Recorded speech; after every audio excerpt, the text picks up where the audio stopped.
Los primeros miembros de nuestro propio género, Homo, eran, digamos, bastante raritos. Homo habilis, por ejemplo, todavía tenía la facha y las mañas de los Australopithecus de donde venía, pero ya empezaba a mostrar ese chip de inteligencia que nos separa de los demás animales, o sea, medio chango, medio genio. Pero ojo, habilis no era el único humano temprano en la fiesta evolutiva.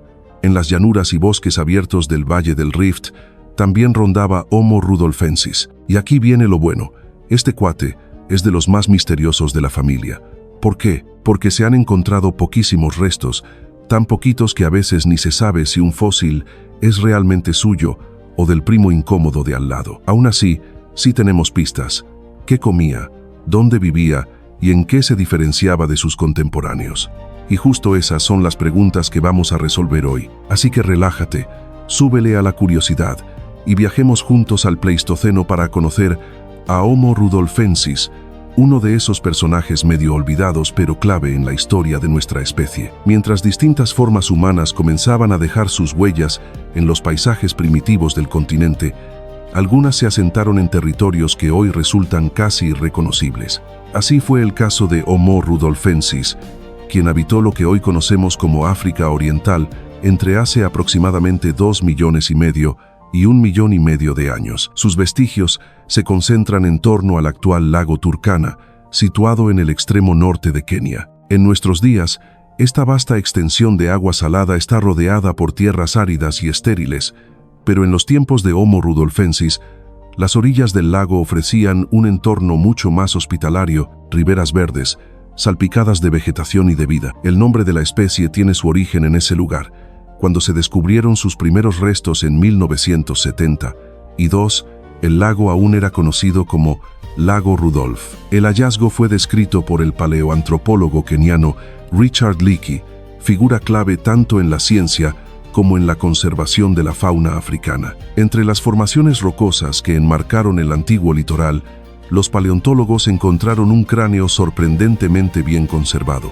Más grande que los de Homo habilis, este cráneo se hallaba cerca de varios huesos de fémur, aunque la relación anatómica entre ellos aún no ha podido confirmarse con certeza. A medida que los estudios sobre Homo rudolfensis avanzaban a lo largo de las décadas, nuevas piezas del rompecabezas comenzaron a emerger del suelo polvoriento del África Oriental. Tras los hallazgos iniciales en la región del lago Turkana, sería Kamoya Kimeu, un reconocido paleontólogo keniano, y Bernard Neneo, recolector local de fósiles, quienes contribuirían con nuevos descubrimientos cruciales. Fue Richard Leakey quien, a partir de aquellos primeros restos, propuso la primera reconstrucción del cráneo de Homo rudolfensis.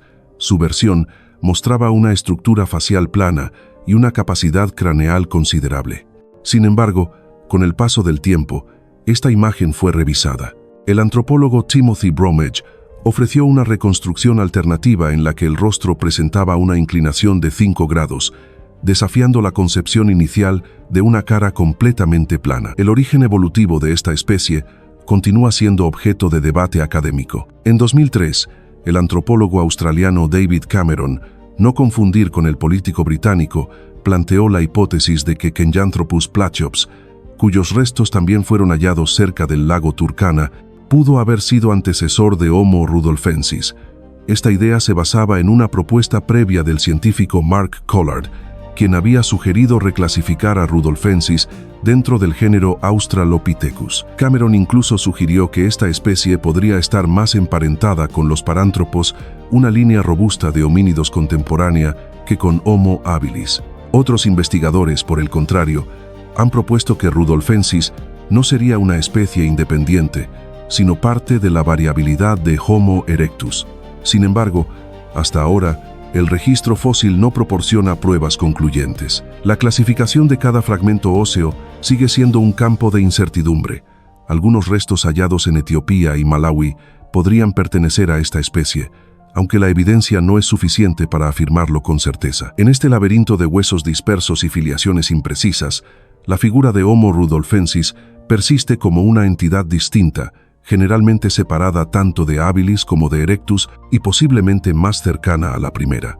Aunque el origen exacto del género Homo sigue siendo incierto, esta especie ocupa un lugar relevante en la historia evolutiva de la humanidad. Conforme los paleontólogos han profundizado en los orígenes del género Homo, algunos restos fósiles dispersos han adquirido una importancia excepcional. Uno de los más reveladores es la mandíbula Leddy-Heraru, número 350-1, descubierta en Etiopía, que podría representar el ejemplar más antiguo asociado al linaje humano. Datada entre 2.700.000 y 2.800.000 años atrás, su ubicación y antigüedad la sitúa peligrosamente cerca del surgimiento de Homo rudolfensis, abriendo la posibilidad de que esta pieza pertenezca a dicha especie o incluso a Homo habilis. Algunos especialistas han considerado que la mandíbula Leddy-Heraru, número 350-1, podría incluso preceder a ambas, como un posible ancestro común. La relación exacta de Homo rudolfensis con las demás ramas humanas primigenias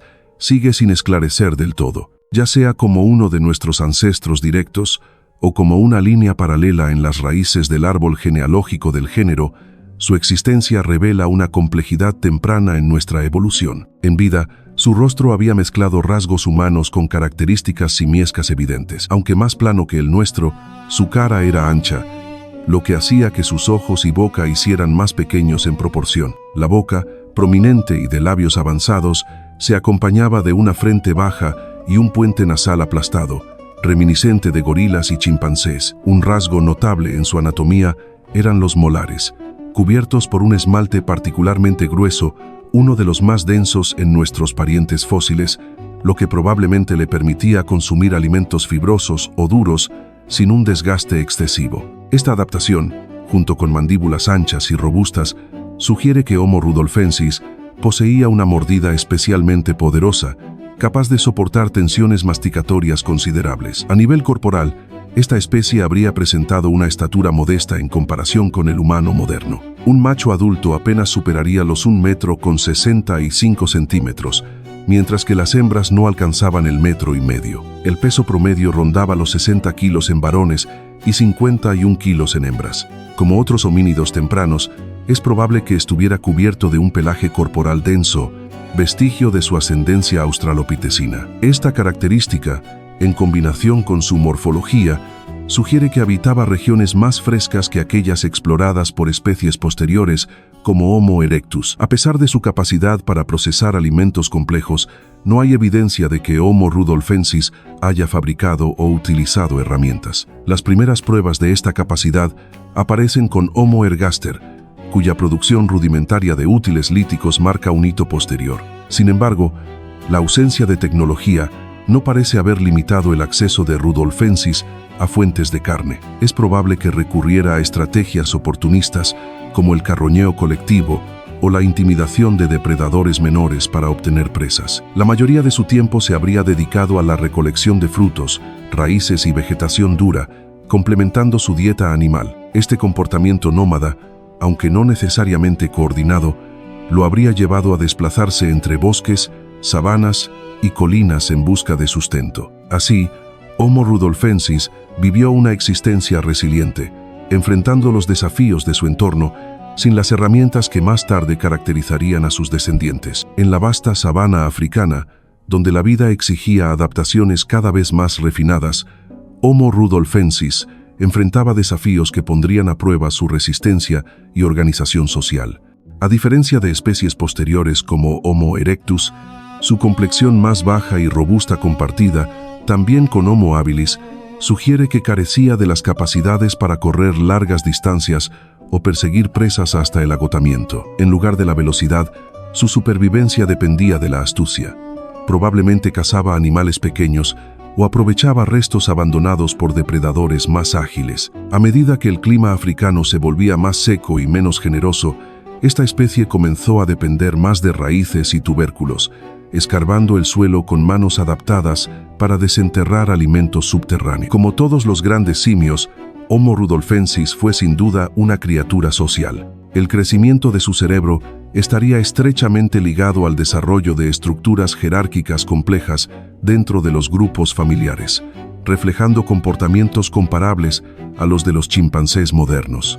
Se habrían dedicado a acicalarse mutuamente durante largos periodos, reforzando vínculos y cohesionando el grupo. Es posible que un macho dominante dirigiera al grupo, defendiendo a varias hembras y manteniendo el control reproductivo. Estos homínidos vivían, viajaban y descansaban juntos, encontrando seguridad en el número y manteniéndose cerca de los árboles que aún ofrecían refugio ancestral. Aunque ya adaptados a un entorno más abierto, sus proporciones corporales, especialmente los brazos más largos en comparación con los humanos actuales, indican que seguían recurriendo a la trepa como estrategia defensiva. Cuando surgía el peligro, buscaban protección en las ramas, evadiendo a los felinos y reptiles de gran tamaño que dominaban las planicies africanas. Durante el Pleistoceno temprano, los márgenes del lago Turkana fueron escenario de una notable confluencia evolutiva, un punto donde múltiples especies de homínidos compartían territorio, recursos y peligros. Homo rudolfensis no estuvo solo en esta tierra áspera, coexistió con otras formas humanas tempranas, entre ellas Homo habilis, con quien compartía una cercanía tanto genética como morfológica. Al igual que rudolfensis, habilis conservaba características propias de los simios, como brazos alargados y cuerpos cubiertos de vello, que facilitaban la trepa cuando se necesitaba escapar de depredadores. Sin embargo, Homo habilis se considera parte de la línea directa que culminaría en Homo sapiens y parece haber sido uno de los primeros en demostrar un uso rudimentario de herramientas líticas. Otra figura destacada de aquel paisaje era Homo ergaster, uno de los últimos representantes de los primeros Homo. Con gran parecido a Homo erectus, Ergaster poseía un cuerpo más adaptado a la caza en terreno abierto y dominaba técnicas básicas de fabricación de utensilios, lo que lo convertía en un cazador eficiente de grandes presas. Junto a estos miembros del género Homo, también vivía una criatura que no compartía su linaje directo, pero sí su espacio, Paranthropus boisei, con un cuerpo robusto, cubierto de pelo espeso y un cráneo marcado por una cresta sagital prominente, muy al estilo de los gorilas modernos. Paranthropus boisei representaba una forma más primitiva de homínido, adaptada principalmente a la alimentación basada en vegetación dura. Hay indicios de que utilizaba herramientas óseas muy simples para extraer raíces o insectos. Aunque abundante en alimentos y fuentes de agua, la región no ofrecía verdadera seguridad. Era un entorno feroz y cambiante, donde los homínidos no ocupaban la cúspide de la cadena alimenticia. Además de depredadores naturales, otro de los peligros más inquietantes provenía de ellos mismos. Homo rudolfensis y Homo habilis compartían hábitats, dietas y recursos. Esta superposición ecológica probablemente derivó en competencias territoriales frecuentes, una lucha silenciosa por la supervivencia en un entorno limitado. No hay pruebas definitivas de cómo se resolvían estos conflictos, pero dadas las tensiones observadas en primates modernos como los chimpancés, es plausible que las confrontaciones oscilarán entre intimidaciones vocales y físicas hasta explosiones violentas y letales. En un mundo sin tregua, incluso entre parientes cercanos, la supervivencia exigía más que adaptación. Requería fuerza, estrategia y, en ocasiones, brutalidad. Más allá de la competencia entre especies humanas, los mayores peligros que enfrentaba Homo rudolfensis no provenían de sus semejantes, sino de los depredadores que dominaban el África primitiva. Desde los inicios de nuestra evolución, los grandes felinos han sido una amenaza persistente. Uno de los más temidos fue Depinophilus, un género extinto de félido que habitó no solo África, sino también regiones de Asia, Europa y América del Norte, entre hace 5 y 1 millón de años. Pariente lejano del esmilodón sudamericano, Depinophilus habría sido una presencia letal para numerosas especies humanas, incluidas las más tempranas. Los registros fósiles revelan una historia sangrienta compartida, restos de homínidos mezclados con los de depredadores de colmillos largos. Entre ellos destaca Megantherion, un tigre dientes de sable de tamaño similar a un jaguar moderno, dotado de camuflaje y de una capacidad de emboscada formidable. Este cazador acechaba entre los pastizales altos y atacaba de forma repentina, sujetando a su presa con sus patas delanteras mientras mordía la cabeza o el cuello con precisión mortal. Algunos paleontólogos sugieren incluso que Megantherion podría haber escalado árboles tras sus víctimas, reduciendo drásticamente los espacios seguros. Además de estas especies extintas, Homo rudolfensis compartió su hábitat con felinos modernos que ya comenzaban a establecerse en la sabana africana. Los leopardos, en particular, fueron probablemente los más prolíficos cazadores de homínidos, mientras que los leones, recién llegados a la región durante ese periodo, también representaban un riesgo. Aún hoy, en raras ocasiones, estos depredadores pueden poner en peligro a personas en ciertas zonas rurales del continente. Pero las amenazas no venían solo de los mamíferos. Alrededor del lago Turkana, cocodrilos acechaban bajo la superficie, esperando emboscar a cualquier criatura que se acercara a beber agua. Dado que Homo rudolfensis dependía del lago como fuente vital de hidratación y quizás de alimento, estos reptiles habrían sido un peligro constante. A esto se sumaban las serpientes venenosas ocultas entre la maleza, listas para atacar con un solo mal paso. Incluso el cielo podía tornarse hostil.